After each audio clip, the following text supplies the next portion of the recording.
¿Qué tal? ¿Cómo estáis? En el vídeo de hoy me gustaría hablar de las Feature Flags, una funcionalidad crítica y muy importante, sobre todo en aplicaciones móviles, ya veréis por qué, y aún así es algo que no se implementa en muchos proyectos.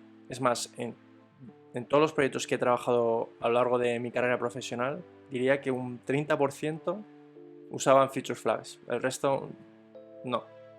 Entonces, ¿qué son las Feature Flags y por qué deberías integrarlas en tu aplicación? Imaginemos que estamos trabajando en una aplicación que tiene 30 millones de usuarios, ¿vale?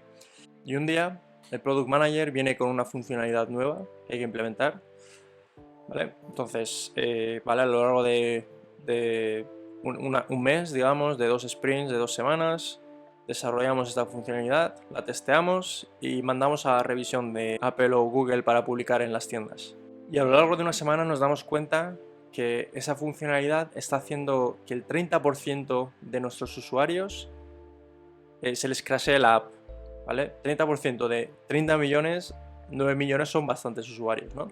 Entonces, ¿qué hacemos? Si no tenemos Feature Flags, lo que tenemos que hacer es actualizar la aplicación, ¿no? Crear una nueva versión, mandarla a la tienda, etc.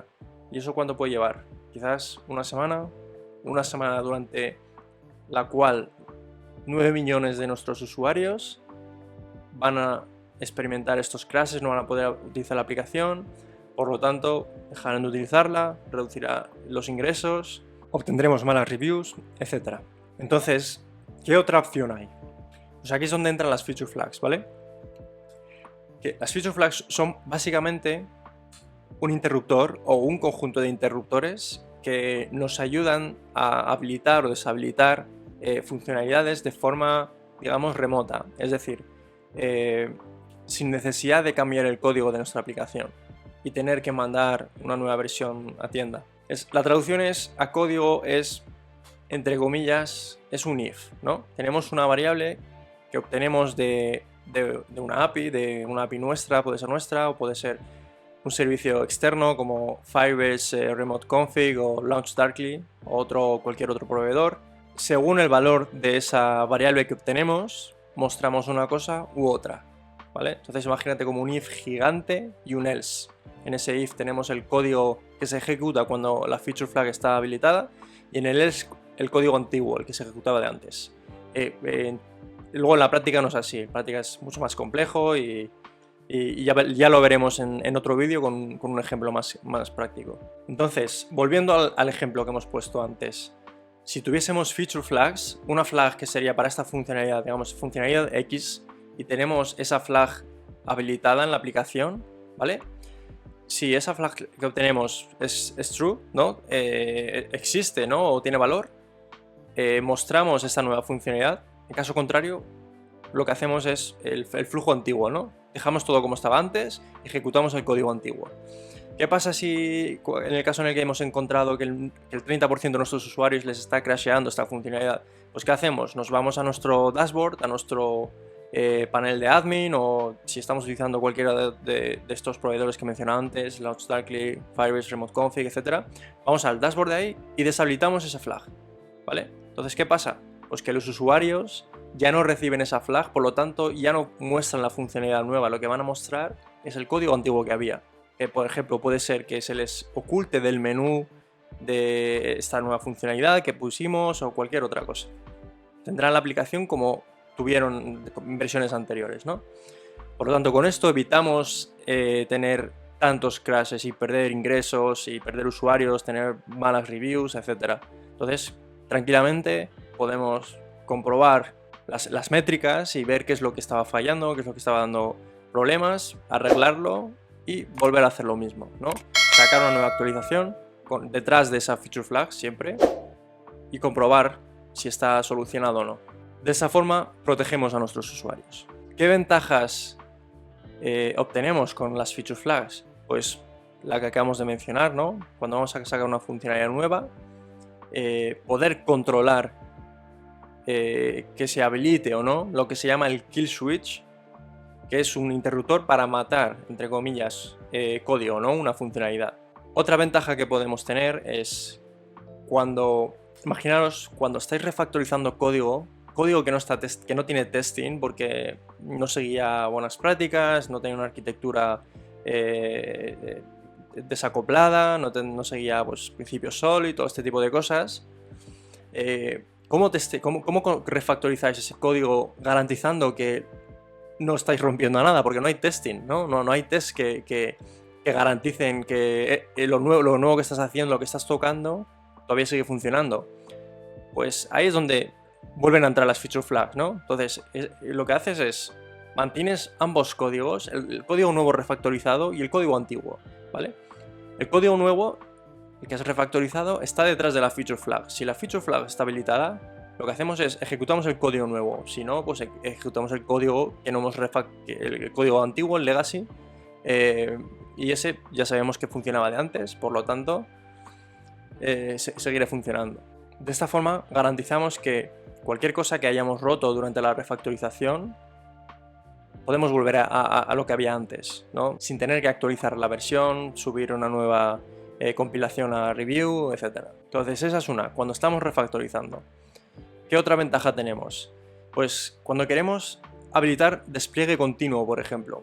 Es decir, imagínate esta funcionalidad que hemos mencionado antes, ¿no? Que nos ha llevado un mes implementar.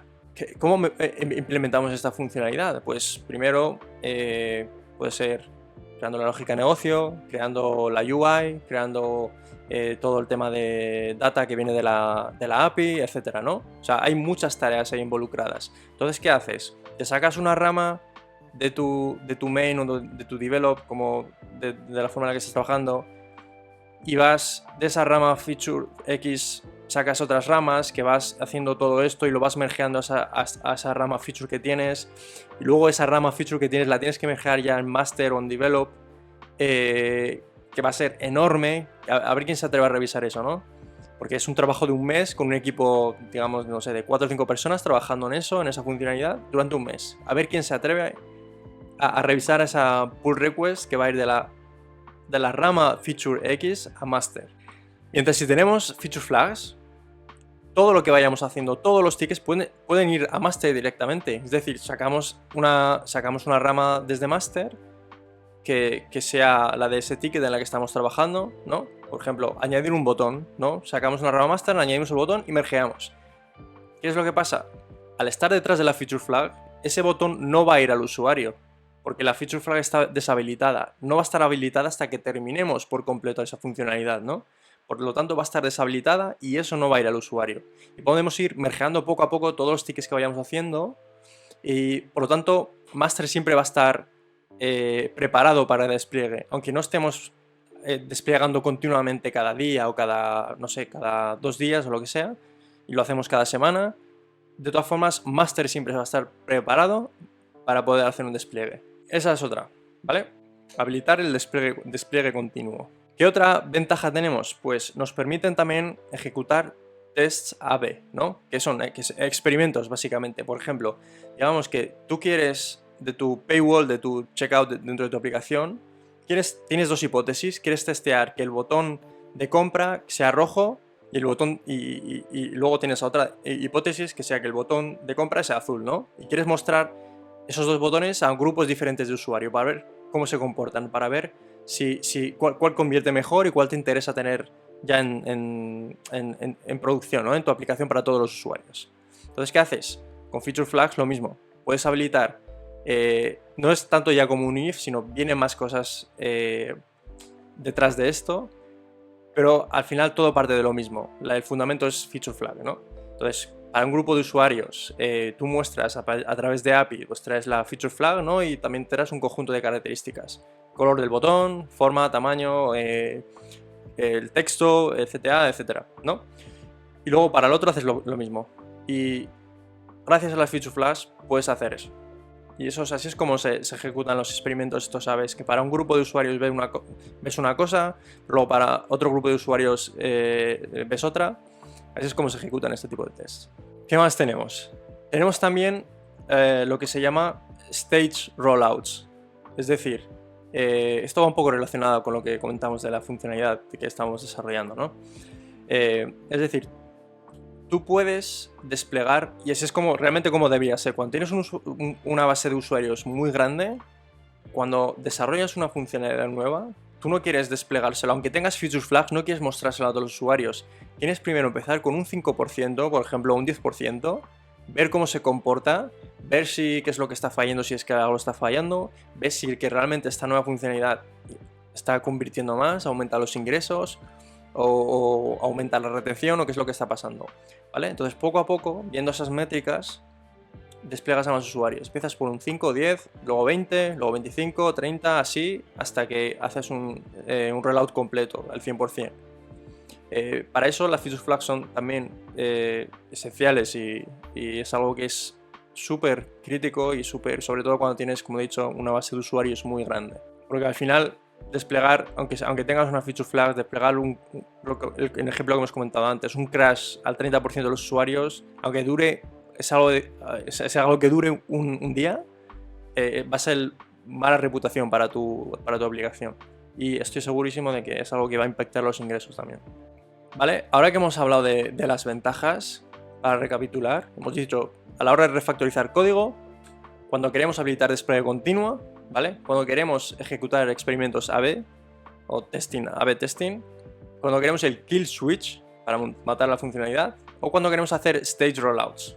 Esas son las ventajas de utilizar feature flags. Ahora bien, suena muy bien todo esto, ¿no? Pero ¿dónde está? ¿Qué es lo malo, ¿no? Las desventajas. O más que desventajas, yo diría que retos. El reto principal que yo he visto, en mi experiencia, es que muchas veces nos olvidamos de la flag. Aunque esté habilitada ya por siempre, cuando hemos ejecutado el experimento, cuando hemos lanzado la funcionalidad ya a todos los usuarios, y la flag está habilitada por siempre, ya esa funcionalidad ya está en esa versión. Nos olvidamos. Entonces esa flag queda ahí. Y la gente va rotando, la gente va dejando la empresa, la gente nueva entra y nadie se acuerda de qué era eso, ¿no? Y nadie quiere tocarlo, nadie quiere borrarlo, porque la gente que tenía conocimiento pues se fue. Esto pasa muchísimo. Entonces, eso es algo que lamentablemente pasa, que nos olvidamos completamente de la flag y ya no sabemos ni qué es lo que hacía eso ahí, cuando la flag ya está habilitada de por siempre, y al final no queremos tocar nada para no romper nada, ¿no? Porque desconocemos lo que está pasando ahí.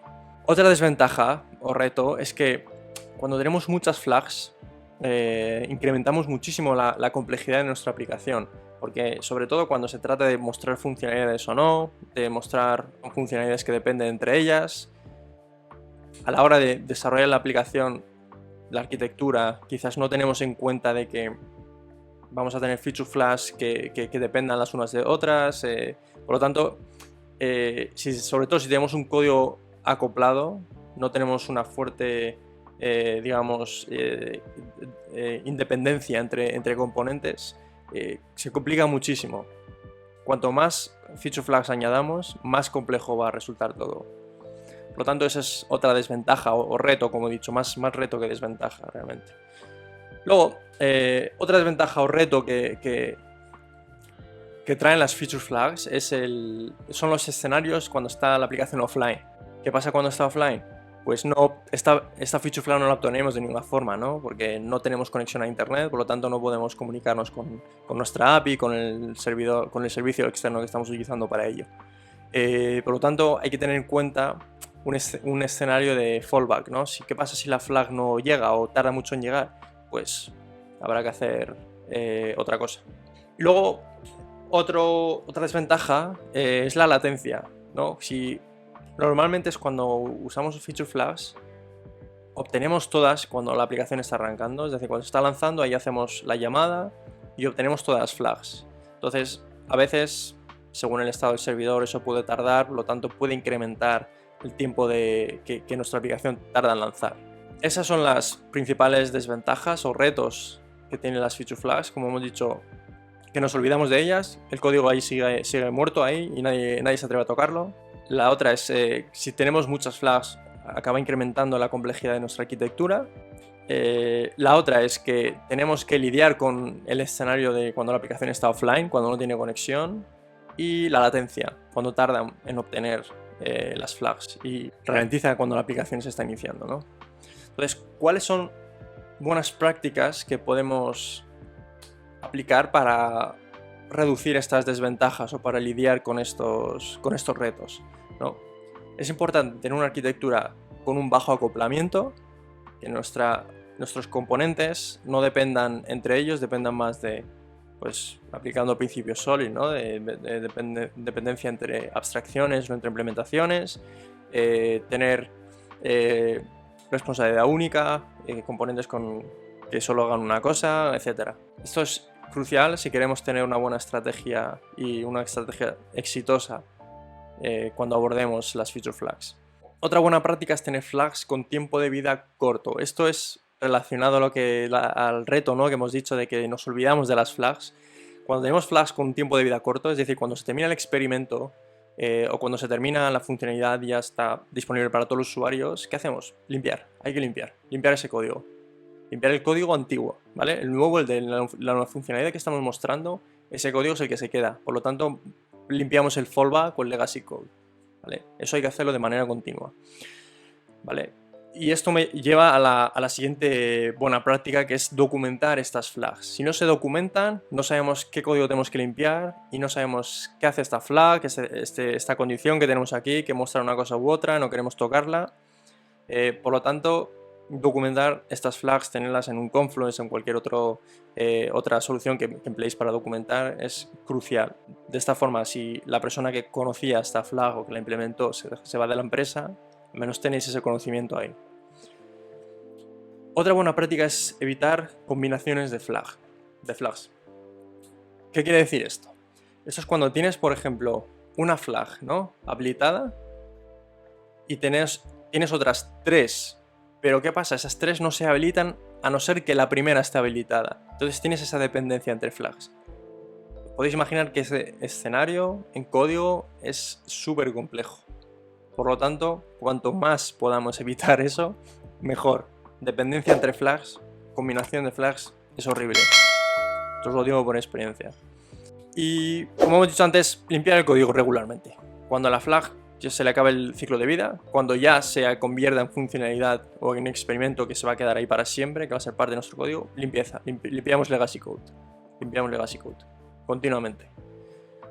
¿Vale? Entonces, para recapitular, buenas prácticas: bajo acoplamiento, arquitectura sobre todo con bajo acoplamiento, flags con un tiempo de vida corto, documentamos las flags, evitar combinar flags que tengan dependencias entre ellas, que hasta que se habilite una se habilite la otra, y limpiar el código regularmente, ¿vale? Si seguís estas buenas prácticas, tendréis una buena estrategia de feature flags, por lo tanto conseguiréis vuestros objetivos. Y bueno, hasta aquí toda la teoría que quería comentar sobre feature flags. En el siguiente vídeo vamos a verlo en práctica, todo esto que hemos hablado aquí, vamos a verlo en práctica en un ejemplo. No quería abordar también la práctica en este vídeo porque si no se iba a alargar muchísimo. Yo creo que he introducido muchos conceptos, por lo tanto os dejo que lo asimiléis en este vídeo y en el siguiente lo vemos en práctica, ¿vale? Pues nada. Si os ha gustado, como siempre, comentario a ver qué os ha parecido, sugerencias, críticas, darle like también y suscribiros para más. Y nos vemos en el siguiente. Chao.